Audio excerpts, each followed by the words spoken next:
Ce qui est intéressant dans la démarche du CNAGEP dans ce livre blanc, c'est qu'on ne prend pas le problème de l'emploi des jeunes par le petit bout de la lorgnette, qui serait le chômage des jeunes et comment on traite socialement la question du chômage. On replace dans un contexte global qui est celui de la répartition des richesses et donc du modèle de société, quand on parle de richesse, de la définition de la richesse qu'on peut avoir. Et ça, c'est véritablement intéressant parce que le cœur du problème aujourd'hui, sur la question des jeunes et sur la question des politiques qui sont menées en direction des jeunes, c'est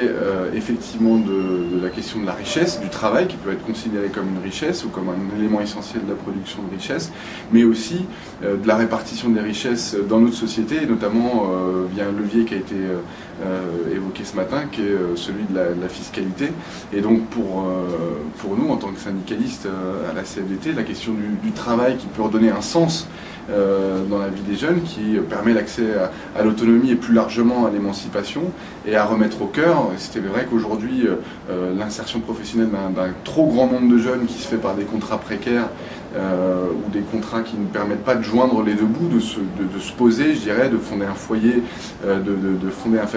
une famille et de donner un sens à sa propre vie,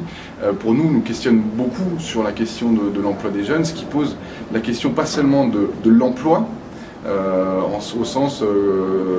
d'un point de vue quantitatif, combien d'emplois on doit créer pour absorber les jeunes, mais aussi la question du travail et de quelles conditions de travail on va donner aux jeunes pour qu'ils puissent retrouver une dignité et un sens à leur vie et qu'ils puissent s'émanciper, on peut le dire comme ça,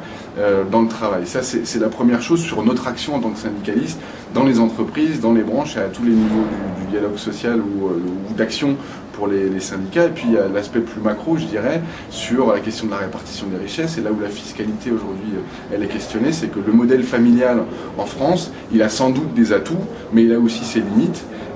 Et les limites, c'est que sur le passage, sur la transition vers l'autonomie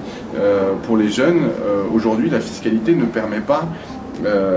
via la redistribution qu'elle est censée donner, de permettre aux jeunes un véritable coup de pouce dans son accès à l'autonomie. C'est pourquoi ce matin j'ai essayé de mettre en débat l'idée qu'à un moment, ce qui aujourd'hui profite aux familles avec le quotient familial en termes de crédit d'impôt, on va dire, puisse demain, quand un jeune veut prendre son autonomie à partir de 18 ans, bénéficier directement aux jeunes via une aide directe qui puisse lui permettre de l'aider dans son accès à l'autonomie et en tant que jeune actif sur le marché du travail et plus globalement dans la citoyenneté dans notre pays.